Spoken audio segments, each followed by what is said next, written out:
Hi, I'm Jesse Dickson. And I'm Lannie Sullivan. Today we are joining you from our hometown studio in Tucson, Arizona, Studio West. And we're going to show you a drill to help you dance without any holes in your connection. So first off, what is a hole? A hole is when the leader is touching the lady somewhere, and that touch has no pull, no push, and isn't providing any direction for where the lady should go. So it has no purpose. The drill is, I'm going to touch Lannie somewhere, and wherever I touch her, she's going to match the pressure of that touch, the hold, and she's going to match the release of that touch, so all the transitions are smooth.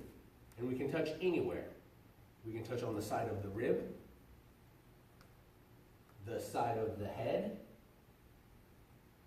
the back of the shoulder, or even the forearm. And it's important that when you're practicing this at home with a partner, that you switch roles, that way you both have a chance to practice initiating this contact.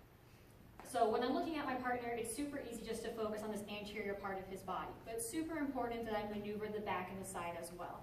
So then pushing on the front of his body, we have this push, which is super common in our connections. But if I focus on the back of his body, I get to play with pull connections.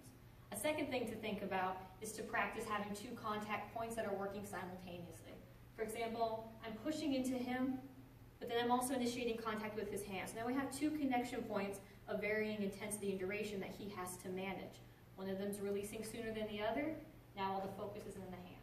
So get comfortable juggling multiple connection points. To demonstrate that, we'll use an Apache whip, and I'm going to put our slot this way so that Lannie's back is in the camera.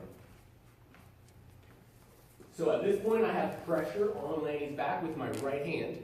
And I'm going to lift up these fingers to allow space for her right hand to go into my right hand. As I'm moving the hand, I still have pressure on her back with my right palm. Then we hook at the fingers, and now I have pressure on her back and in the hook in our fingers. I use the hook to lead the exit of the whip. And then we'll go back into a whip from this cross hand hold. So I'm leading her through the right hand to turn. Now I have a connection through the fingers and the back, and then the back only.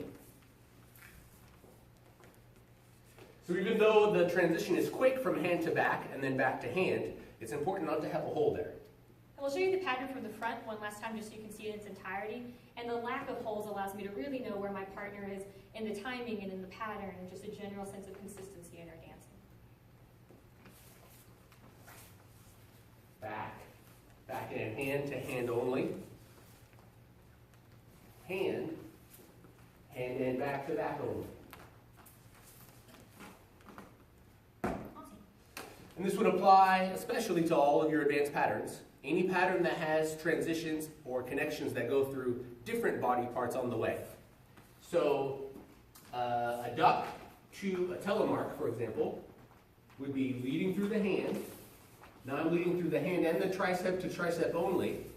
Now tricep to far shoulder to near shoulder. Now I have shoulder and hand, and then we'll finish with hand only.